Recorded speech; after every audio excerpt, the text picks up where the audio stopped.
მოგესალმებით, მეგობრებო.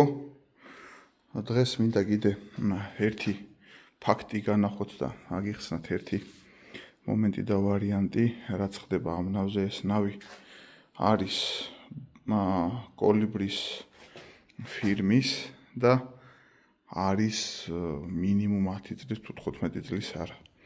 ამის ექსპლუატაციო პირობები იყო 24 საათი ამ დროის განმავლობაში, ამ 10-15 წლის განმავლობაში მზე წვიმაზე გაბერილი დგომა. და ამნაირ პირობებში მოუწია ექსპლუატაცია ამ ნავს. მცირე დაზიანებების შედეგად გასდიოდა რაღაცეები, დაიწება, იმუშავა რაღაცა, მაგრამ ერთ დღესაც დადგა ესეთი ფაქტი, რომ ნავი ფაქტიურად თავისით იშლებოდა რა. და რაში მდგომარეობს ეს დაშლა. აი ეს ტრანეცისა და აი ამ რეზინების გადაბმის ადგილები ჩაიხსნა, გათავისუფლდა ერთმანეთისგან და დარჩა ღია მდგომარეობაში, ანუ შიგნით ლაყლაყებდა ეს მოტორის სამაგრი. აი როგორც აქ არის ქარხნულად, აი ესე იყო, ეს ისევ ქარხნულად არის და კარგად გრძნობს თავს და ჩაიხსნა და დაიშალა. შესაბამისად, გვაინტერესებს ამ ნავის გაცოცხლება ჩვენი შესაძლებლობებიდან გამომდინარე და თანამედროვე საშუალებებიდან გამომდინარე, რამდენად აღვადგენთ ამ ნავს, რამდენად მოვიყვანთ ისევ საბრძოლო მდგომარეობაში, ასე რომ ვთქვათ, და რამდენად გაამართლებს ეს ყველაფერი საერთო ჯამში. და ჩვენ ვიშოვეთ სპეციალური გერმეტიკი, გამოვიწერეთ რა თქმა უნდა და თქვენ ხედავთ ახლა მას შევსებულს და დაძებილს, რომელიც არის სპეციალურად ესეთი შესაერთებელი ადგილებისთვის, მანქანის ლაბავი და რაღაცეები უნდა გამოვრიცხოთ და არის სპეციალური მარკით და თვისებით გერმეტიკები, რომელიც საზღვაო და სანაოსნო საჭიროებებში იხმარება და თავსებადია რეზინა პლუს ხე პლუს რკინა პლუს რეზინა და ანუ ყველა იმას მოიცავს. თუ რამე არის საჭირო. მარილიანი წყალი, ულტრაისფერის სხივები, ყინვა, სიცხე, ყველაფერზე არის გათვლილი აბსოლუტურად და არის სპეციალურად შექმნილი ამ საშუალებისთვის, რომ ესეთი პრობლემები მოვიგვაროთ, როგორც იახტებზე, იგივენაირად გასაბერ ნავებზე და თუ რამე შეიძლება წყალში შეცურდეს ყველაფერზე. თუ რამე გამოგონილა და რამე მას საშუალებით წყალში დავცურავთ. მე თქვენ განახებთ ახლა ამის გერმეტიკს, რომელიც არის. ჩემთვის ეს საშუალებები არის ის, რომ ხალხს მივაწოდო ინფორმაცია, რასთან მაქვს შეხება, რა არის გამომდგარი, რა არ არის გამომდგარი და სხვამაც აკეთოს და მოიმართოს ხელი და არ დაჭირდეს ხელოსნებში სირბილი და ამბავი და ძიება და ვისაც პატარა ხელეწიფება და შეუძლია ესეთი ჩხირკედელაობები, აბატონო ჩემო და თავისით გააკეთოს. მე ვაჩვენებ, ვინ შეძლებს თავისით გააკეთებს, ვინც ვერ შეძლებს ჩემამდე მოვა და შეძლებს და გვარად მე დავეხმარები და ასეთნაირად გავაგრძელებთ ერთობით ცხოვრებას. გავაგრძელებ საუბარს და ვიტყვი იმას, რომ მარტო ნავის დაშლა და აღდგენა ამაში არ მდგომარეობს. აი აქ ხედავთ, რამხელა ჭრილობა აქვს ამ ნავს. შემდეგ რამხელა ლატკა ედო, ერთი ფენა, მეორე ფენა და მესამე ფენა გარიდან და მეოთხე ფენა თავად შიგნიდან არის. ეხლა ეს სამოყვარულო დონეზე ნაკეთებელია და პროფესიონალიზმთან არაფერი კავშირი არ აქვს და არც მე არ ვარ პროფესიონალი, უბრალოდ ყველა ვიცით პროფესიონალური ნაკეთებელი, რომ ესეთი ვერ იქნებოდა ლოგიკიდან გამომდინარე. მოკლედ, თაგვის შეჭმული ადგილი არის ეს და შიგნიდან არის ერთი ფენა ამოკრული, კი ბატონო, ესეთნაირად უნდა მოხდეს ამისი მოგვარება, როცა ამხელა ჭრილობა გვაქვს, ერთი ფენა ეძებება შიგნიდან, ანუ ამ ჭრილობიდან ჩავდივართ, ვაწებებ შიგნიდან და მერე მეორე ფენა გადადის ზევიდან, იმ პირველი ფენის გაშრობის შემდეგ. თუმცა აქაც გააჩნია რა მასალებით ვაწებებთ ამას. ძირითადად არის ორნაირი მასალა. ამისთვის აქტიური მასალა, რომელიც არის რაც ჩვენთვის ცნობილია, იმითაც წერდება და არის ამერიკული წერებიც და მაგასაც გაჩვენებთ, ოღონდ მუშაობის სპეციფიკა და თვისებები აქვს სხვადასხვა. მაგრამ აქ ყველაზე ძალიან რაც არ მომწონს არის ეს გადაწყვეტილება, რომ არის პლუს ამოკერილი წვრილი კაპრონის ძაფით და როცა გავაბერე ეს ნავი ანუ ზედა დაძებებული აზვრა და დავასხიქაფიანი წყალი ყველა იმ ჩასვლიდან და ამოსვლიდან ესე ძრული ბუშტულაკები ამოდის. ანუ როგორც თოფთან არ მოსულა სვარკა, ისე ნავთან არ მოსულა მარტივად რო თქვათ ნემსი და ძაფი.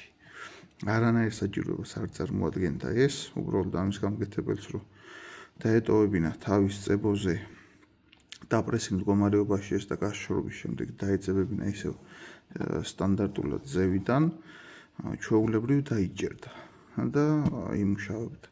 ახლა რაც შეიძლება ამეების ავარდნას. ამეების ავარდნა არის ორ ძირითად ფაქტორზე დამოკიდებული. არასწორი წებოების გამოყენება, შეიძლება სწორი წებოზე გამოვიყენოთ და არათანმიმდევრულად მოვექცეთ ზედაპირს და ვერ მიიღოს კარგად.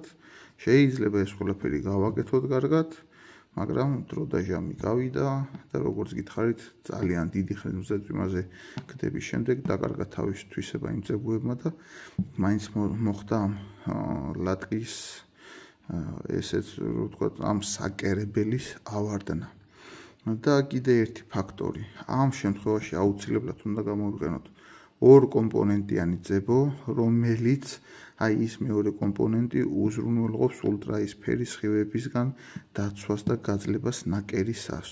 თუ არ ვიხმართ ორ კომპონენტიან წებოს და ერთ კომპონენტიანი წებოთ გავაკეთებთ ამას, აუცილებლად ადრე თუ გვიან უახლოეს პერიოდში ისევ ავარდება ეს ადგილი.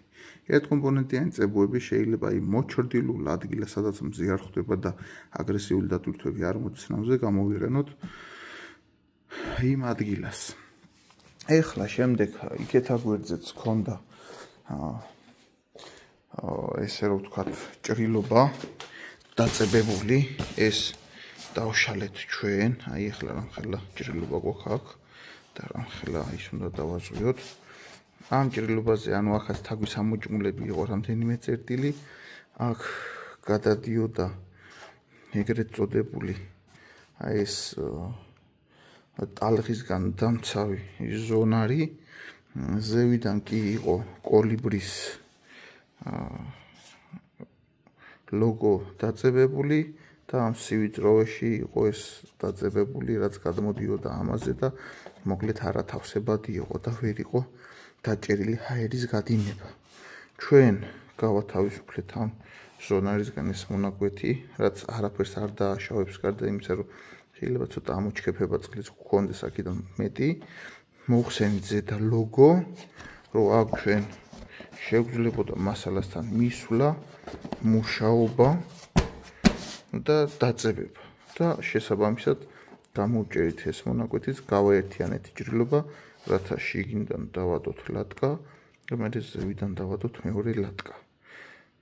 ლატკა რუსული სიტყვაა, ქართულად რომ ვთქვათ, შიგნიდან დავადოთ ერთი საკერებელი და გარედან დავადოთ მეორე საკერებელი.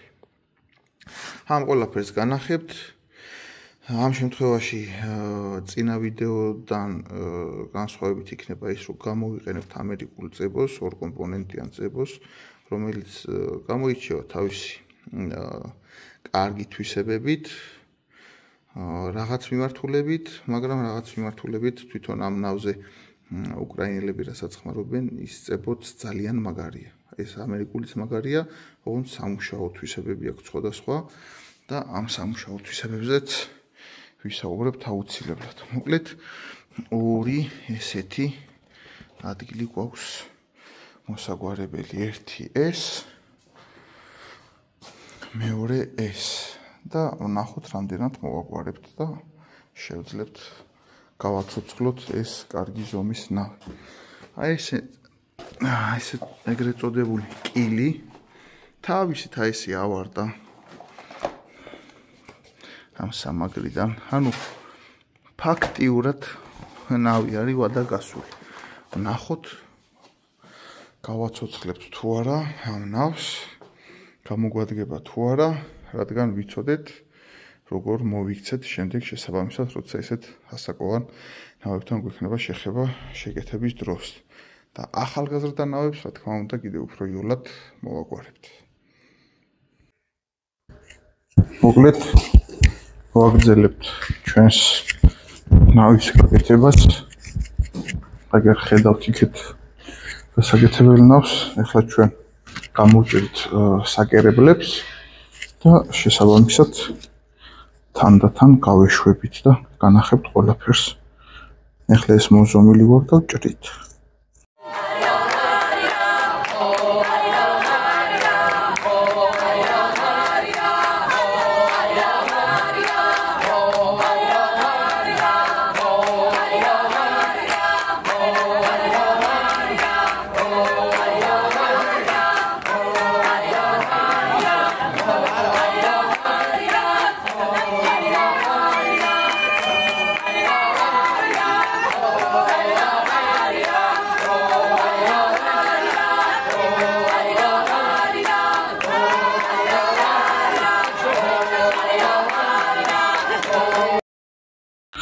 მოკლედ ამას არაფერს არ უშვებით, რადგან გვინდა ქვევიდან ამოსაფენად. აი განახებთ ახლა რატო და როგორ.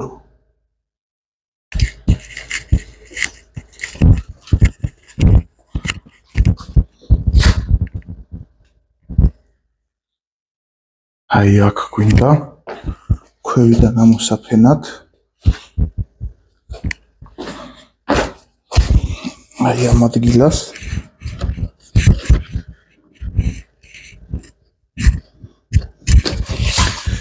ესეთნაირად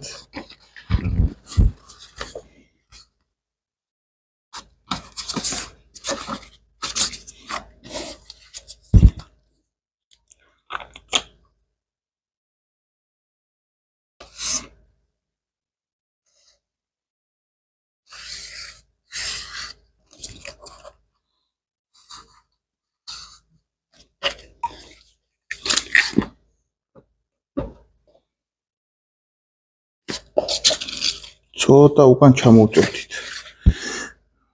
მეტი არაფერი. ცოტა უკან ჩამოვწევთ. თქვათ აი ასე. ამდენით.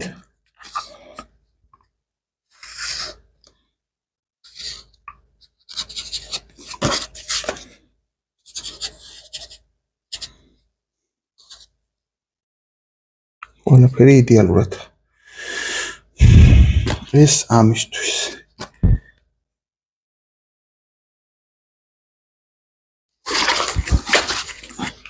ლამაზი კუთხეები რო გამოგვივიდეს, პირობითად შეგვიძლია ნებისმიერი მრგვალი რამე გამოვიგდოთ. ამ შემთხვევაში ჩვენ აჯიკის ამბავს გამოვიყენებთ აგერ.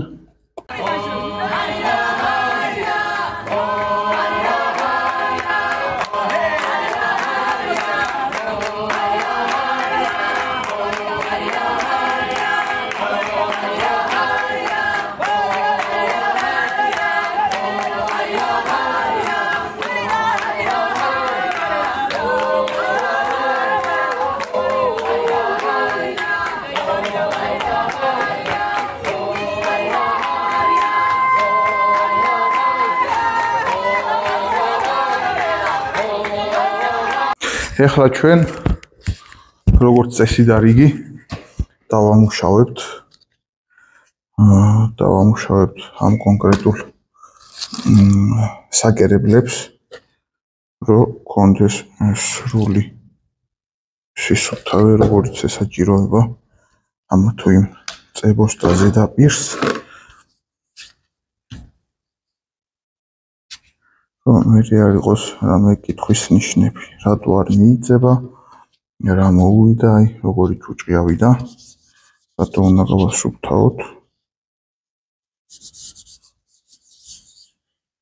რა დაიმართა და ასე შემდეგ აი ყურებთ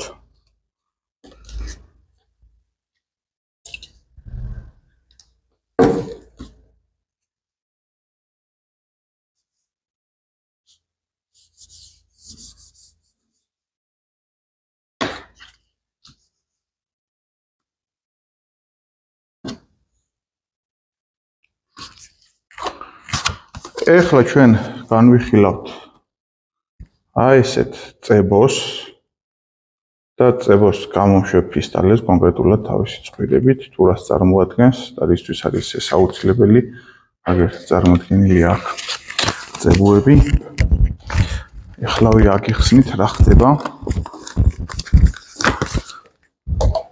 ეს არის ეხლა აღარ მინდა ძირი რო გაუშალო კლასიკური ორ კომპონენტიანი წებო პოლიურეთანის ეგრეთ წოდებული რომელიც მუშაობს კონკრეტულად აი ამ PVH-ს მასალაზე ჩვენ ამის ვისაუბრეთ რომ ეს შეგვიძლია მარტოც ვიხმაროთ მაგრამ ამასთან ერთად ხმარება იმიტომ აუცილებელი რომ აი თქვათ ეხლა რასაგერებლებსაც დავადოთ მსგავსად მზის გულის აყინვისა თოვლისა და ასე შემდეგ რომ გაუძლოს ანუ წებოს მისცეს უფრო მეტი სიმკვრივე და უფრო მეტი მუშაობის ვადა აი იმიტომ არის ორი კომპონენტი აუცილებელი თორე ცალკე აღებული ერთ კომპონენტად შეგიძლიათ ერთ კომპონენტიანით რომ შეაწებოთ ეს და პრობლემა არ იქნება არანაირი ჩვეულებრივ მიკროს ჩვეულებრივ დაიჭერს მაგრამ მალევე ეს მოხდება ან ერთ თვეში ან ერთ წელში ან ორ წელში აუშვებს ანუ უფრო მოწყვლადია ერთ კომპონენტიანით დაძაბული ორ კომპონენტი აძლიერებს ამკვრივებს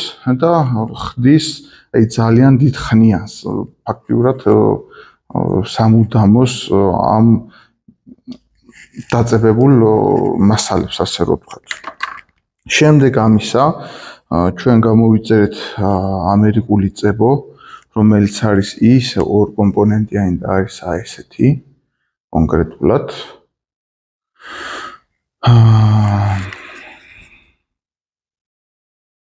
ორ კომპონენტიანია 3M-ის წარმოებისაა 620 ანუ სხვადასხვა მარკები აქვს სხვადასხვა ზედაპირებისთვის და სხვადასხვა მასალებისთვის საძებად, მაგრამ აი ეს არის ამისი სერია PD620NC, რომელიც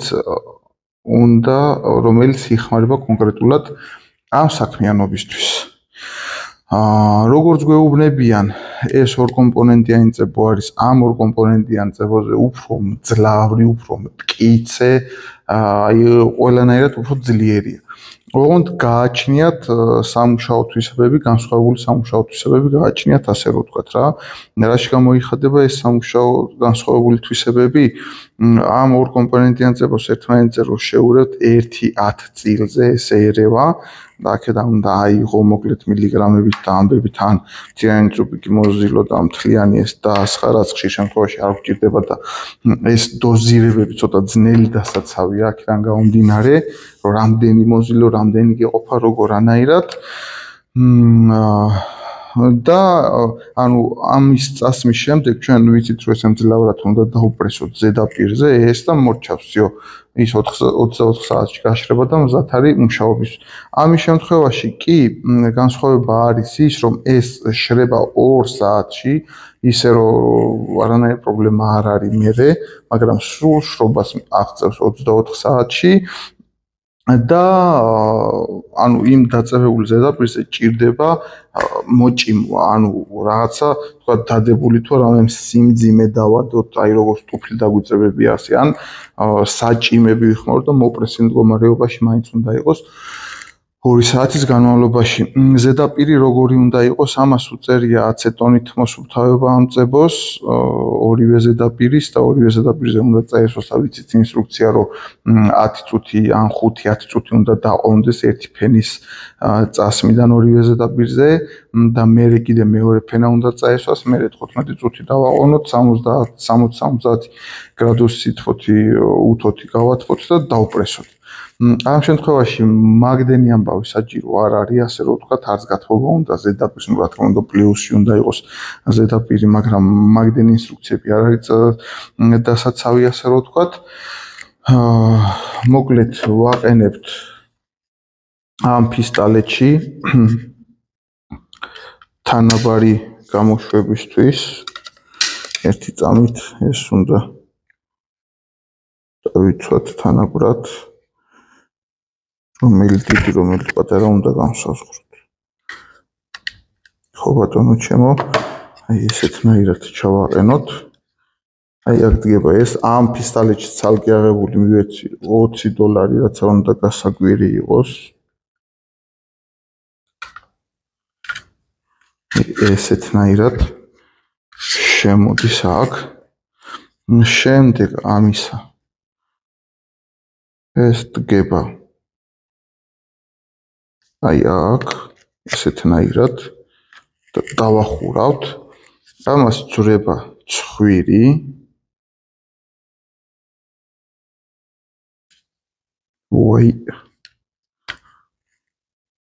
ამას ძვრება ცხვირი და უყენდება ეს მომდევნო ცხვირი.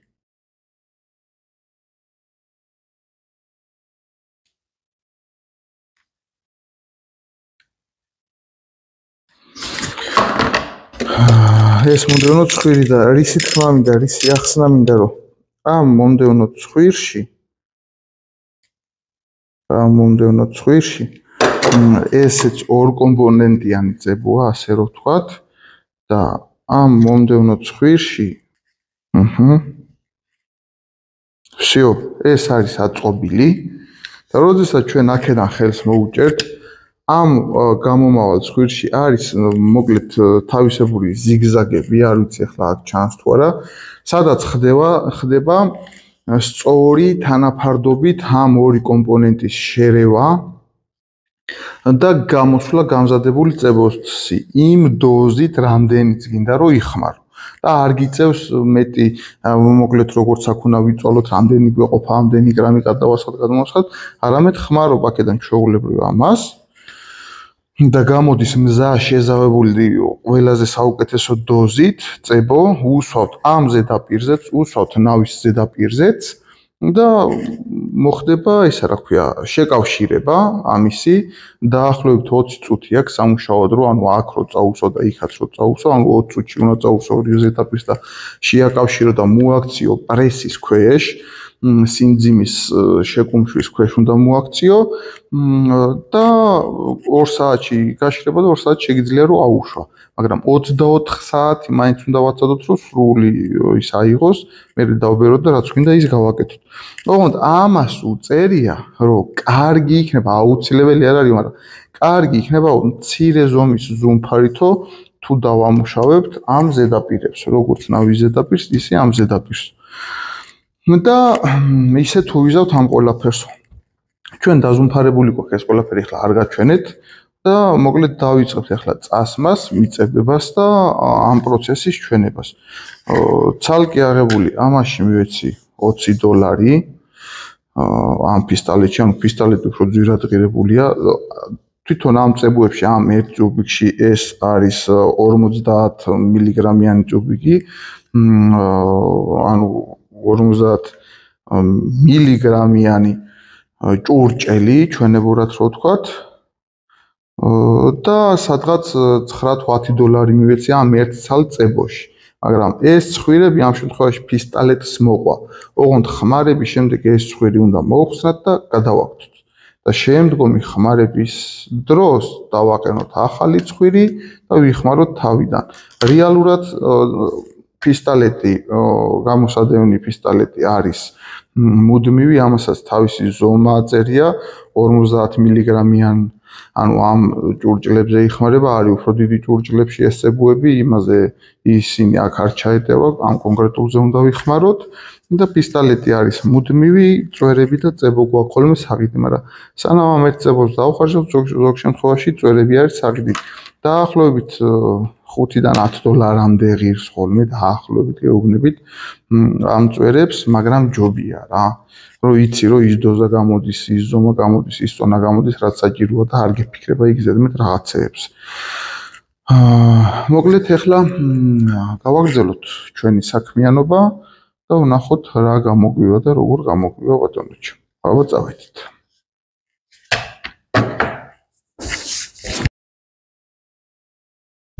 მოკლედ ვიცავთ ბიჭებო აი ამ დეტალის დაწებებას რაც შეეხება ისევ და ისევ ჩვენს წებოს კიდევ ერთხელ გადავიკითხეთ ამის ინსტრუქცია რახან არის ორ კომპონენტიანი იგივენაირი პრინციპით შეგვიძლია გამოვიყენოთ როგორი პრინციპითაც ვიყენებთ კონკრეტულად PVH-ს წებუებს რაც არის უკრაინული და რუსული წებუები ცნობილი ანუ რახან არის ეს ორ კომპონენტიანი ვუსვათ ერთ ზედაპირზე ვუსვათ მეორე ზედაპირზე და 10-15 წუთი მაქსიმუმ 20 წუთი გვაქვს იმისთვის რომ ეს ორი ზედაპირი მე შევაწებოთ ერთმანეთს კარგი დაპრესვით და წებოს განაწილებით შიგნით ერთმანეთს დავაპრესავთ და მორჩა ჩვეულებრივ გაშრება როგორც შრება სხვა წინა წებო შეგვიძლია დაპრესითვაც გავაკეთოთ და შეგვიძლია დაუპრესავათაც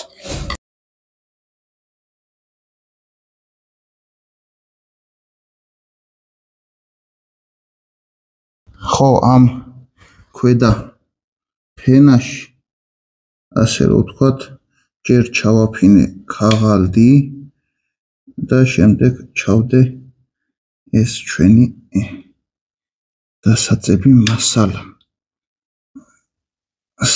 საკერებელი რომ იქ დასვრა და რაღაცა ზედმეტი ამბები გამოვრიცხოთ ბატონო ჩემო რა ვიცი ახლა მე მგონი კარგად წავუსვი რა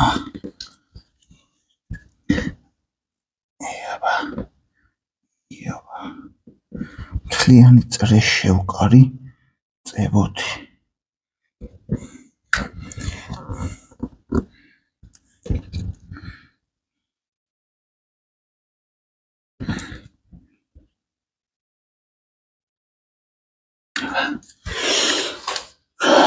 ძალიან კარგად მუშაობს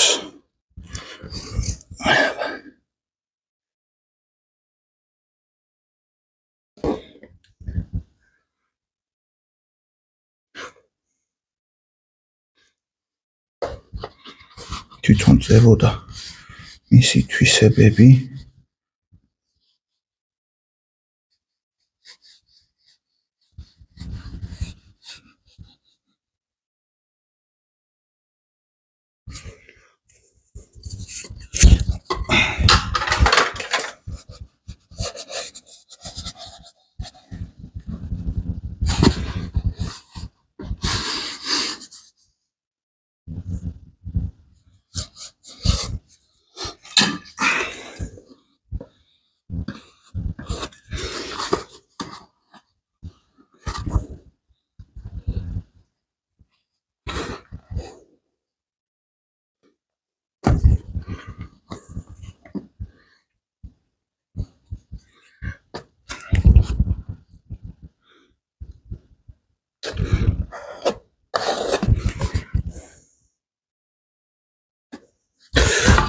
იმდენი ამბავი აქ მოკლედ ამას რომ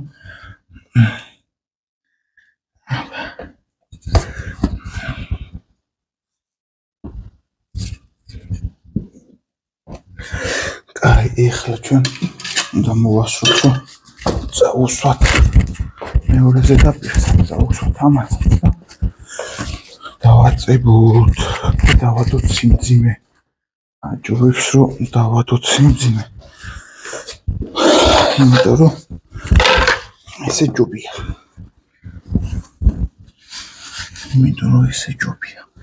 რომ აკვირდები ახლა მე სიტუაციას.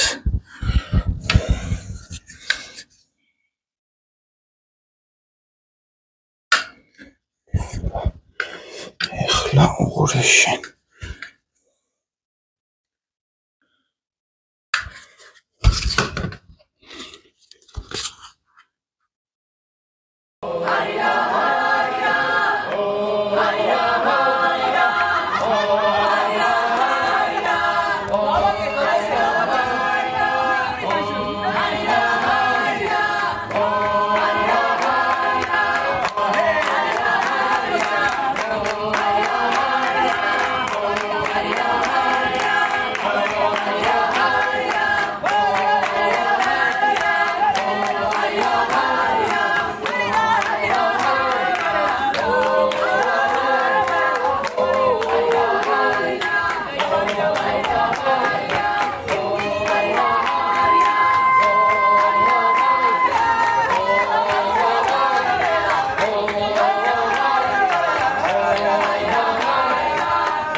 რა თქმა უნდა, უფრო აკურატულადაც შეიძლება რომ იზოლაციებში ჩასვა და არაფერი არ დაისვაროს ზედმეტი, რა თქმა უნდა შეიძლება, მაგრამ ამ შემთხვევაში არ ვიცავთ ამ დისციპლინას.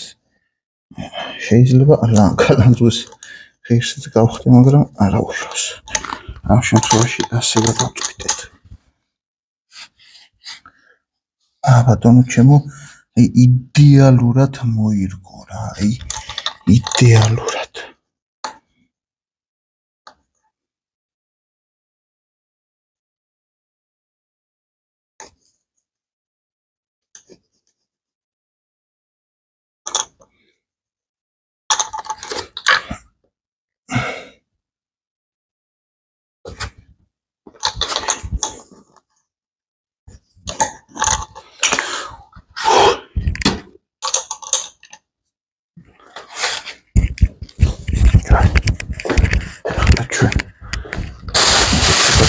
მოსულიყავთ ეს რა მიეწეროსეთ, ამიტომ გავადეთ ესეთ რაღაცას, შემდეგ დავადეთ ესეთ რაღაცას და ამ შემთხვევაში აქ ჩვენ დავადებთ ბლოკს. ეს ბატონო ნახოთ რა გამოვა ამიდან. ეხლა მივხედოთ მომდევნო მხარეს. ეხლა ვეცადოთ და გავაკეთოთ უფრო აკურატულად. რადგან ცალსახად ამის საშუალება გვაქვს. გაიჭირა კადრს მიღმა წაუსვავ ამ კონკრეტულ სწებოს. მე შემოგიერთებით მანდაც წებო გამოგვილია მეგობრებო და ახალ წუბიკს ვამზადებთ.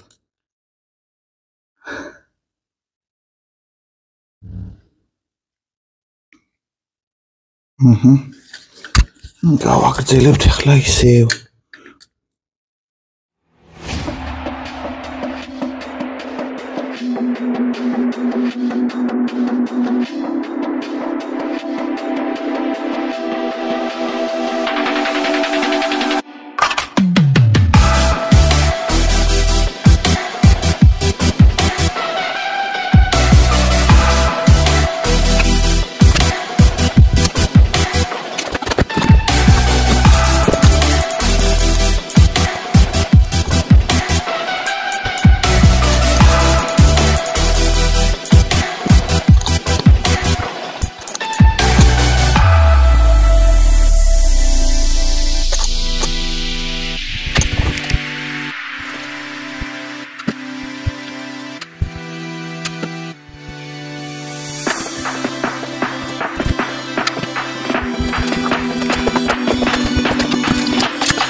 ბატონოჩო, ესე სტრემიონკები თქვია თუ ქართულად დამჭერები ქვია.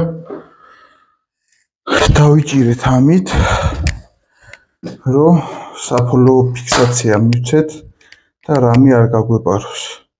ყარი ფირფიტებით იქიდან მაქსიმალურად მოუპრესეთ ერთმანეთში. რომ რამე კითხვის ნიშნები არ დაგვრჩეს. ნახოთ რა იქნება, როცა გაშრება და თუ გავაცოცხლებთ ამ ნავს საერთოდ. განახებთ გაკეთებულსაც. საბოლოო სახეს. არსებობს კიდე ესეთი წებო, ძალიან საინტერესო, მაგრამ რამდენად მუშაა, ეგ არ ვიცი.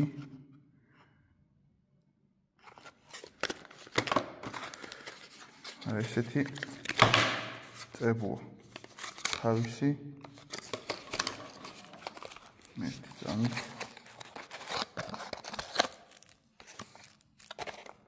სადაც ხო აი ესეთი ბადით ამაში არის ბადი და ნუ როცა წერტილოვანი დაზიანება მცირე აი უბრალოდ აერს რო აპარებს ამ ბადეს დაადებთ და აი ამ წებოს დაასხავთ ზევიდან, მოამასტიკებთ, ასე რომ ვთქვათ და ალმირებული ზედაპირული დაწებება გამოგივათ. ამავდროულად ეს იხმარება, აი უბრალოდ ნემსის წვერივით რო არის ნაჩვლეტი, აი იმაზე დააწვეთებთ და всё რეზინა ხდება და იქიდან ის აღარ უნდა დიდი ლატკები და ამბები. ეხლა ჩვენ 1-2 ესეთი ჭრილობა გვაქვს. აქ ეს ერთი და ეს მეორე. და სადღაც ამიდან უმნიშვნელოდ ისე კი არა რომ იშვებდეს, მაგრამ აი ითენთება რა.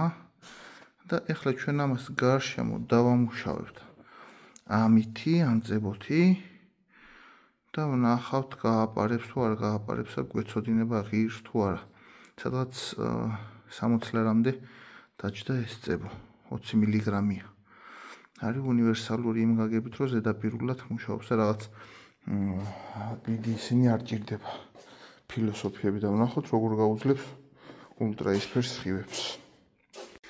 მოკლედ მეგობრებო, ეს არის ჩვენი საბოლოო ნამუშევარი და ნახელავი ჩვენი ნავიდან. რა თქმა უნდა, ვიდეოში იქ დაწების დროსაც აღნიშნე რომ ეს არ არის აკურატული ნამუშევარი, მაგრამ თავარია რომ არის შედეგიანი. თუმცა შეიძლება სისუფთავის დაცვაც და სილამაზის დაცვაც. ეხლა ეს ქაღალდები ვიცით რომ ზევიდა რომ კარტონი დავადე, იმიტომ რომ სხვა ზედაპირზე არ ყოფილიყო გამოშვენილი წებოს მიცხება და მიწებება.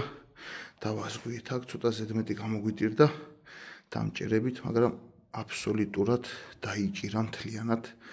აი ამხელა ჭრილობა კი გახსოვთ აქ რაც იყო და როგორც იყო ნული გამოსვლა ჰაერის. აი ეს მცირე დაწებოებიც გავაკეთეთ, რადგან ამეებიდანაც გვეპარებოდა 1 2 3 4 ესეთი გავაკეთეთ. შემდეგ ღია ტიპის დაწებო გავაკეთეთ, ანუ ეს შავი მასალა არის ძალიან კრივი მასალა, ამავდროულად ელასტიურობაც აქვს, მაგრამ სიმკვრივეც აქვს, ასე რომ ვთქვათ, ცალსახად ხისტია, მაგრამ იტანს, ასე რომ ვთქვათ, გაბრეცვებსაც და პირდაპირ ღია წესით მოვინდომეთ, რომ დაგვეწება და აგერა შედეგი, საიდანაც ამოსდიოდა. კიდე ამაზე ახლა პლუსზე ვიდან პრაგლად ანუ საკერებელი რო არ დაგვედო, დავაწვეთეთ, დავტოვეთ და არც ხსნადობა აქვს და არც ჰაერს არაპარებს, უჭირავს იდეალურად. აბატონო ჩემო. აქ იყო გაფუჭებული ამის გაწმენდის დროს დანის ანათალით და რაღაცით, ზედა რეზინა აცლილი იყო და შიგნით ალმირებაზე იყო დასული, ვიდეოებში ეს კარგად ჩანს და აბსოლუტურად მოაგვარა ყველაფერი. იგივენაირად აქედანაც იდეალურად მიეწება, გრამს არაპარებს, გაახსოვთ აქ რამხელა ჭრილობა გქონდა, შიდა და გარე დაწებით, დავწებით იდეალურად. შემდეგ აქ ვთქვით, რომ მცირედი გაჟონვები გვაქვს. აი უყურეთ როგორი მცირედი გაჟონვაა. ალბათ ხედავთ. ის სადაც დავასხი, ის ღია ფერის წებო რო იყო, რო ვთქვი, რომ ზედაპირული დაწებების აკეთებს მეთქი, ის სადაც დავასხი და კარგად დაესხა, ყველგან მოგვარდა. აქაც გვაქვს გაჟონვა. აქ მთლიანად ყველგან ჟონავდა ამის გარშემო, ის ღია წებო დავასხით, ღია ფერის წებო, რომელიც აგიხსენით, რომ ზედაპირულ გაჟონვებზე მუშაობს თქო, თავისი ალმირება რომ მოყვება და ესეთნაირად დაიჭირა. მცირედი გაჟონვა გვაქვს ამ კუთხეში, ოღონდ უყურე თავად საკერებლიდან ამოდის, უყურე საკერებლის ზედაპირიდან და რა კიდიდან. აი აქაც უყურეთ საკერებლის ზედაპირიდან ამოდის და არა კუთხიდან, ასე რომ ვთქვათ. აქ როგორ აქვს აქ? აქ მე მგონი რომ კუთხიდან გამოდის ცოტა. აი აქ. და ამასაც დავაწვეთებთ და მოვაგვარებთ. მაგრამ ეხლა ვთქვათ ისიც, აქაც ამ ყელიდანაც ძალიან სასტიკად გაგვდიოდა. ანუ ეს ძალიან მალე ეცემოდა ამისი წნევა, ასე რომ ვთქვათ. და მოკლედ იმ შავი წებოთი ღია შემოსმის პრინციპით შემოუსვით, ეს ხო ერთგვარ შუასადებზე ზის რეზინის შუასადებზე, რომელიც გერმეტულობას იჭერს ბალონსა და ამას შორის და აი იმაში გადიოდა, ვერ მოუჭირე ვერანაირ, ძალიან ძველია და გახისტებულია და აღარ მომიდომე ძირფესვი აინდაშლა, მაინტერესებდა ზედაპირულად რამდენად მოვაგვარებდით. და აქაც კი იმის შემოსმის ხარჯზე ეს იბერება ბოლოს სიმკვრივის დონემდე და ინარჩუნებს ყველაფერს და არ გასდის წვეთი. ანუ ჩვენ შეგვიძლია, რომ ეს წებო როგორც შეგვიძლია ვიხმაროთ შესაძლებლად, იგივენაირად ზედაპირული დამუშავებებისთვის და დაწებოებისთვის შეგვიძლია რომ ვიხმაროთ. ეხლა მე ამას დავტოვებ 24 საათი და ამნაირი გამოდინების პირობებში, ესეთი მცირედი გამოდინების პირობებში ნახოთ რა დონეზე მოხდება ამისი მომჩვარვა, ეგრეთ წოდებული დარბილება, რამდენად უსაფრთხოა. აი თავად აქ კიდე ესეთნაირად გასდის დასაბერი ადგილიდან, აი ესეთ ძირიდან გასდის. აი ალბათ ხედავთ. ამასაც ზედაპირულად მოვაგვარებთ. ჯერ იყოს ასე.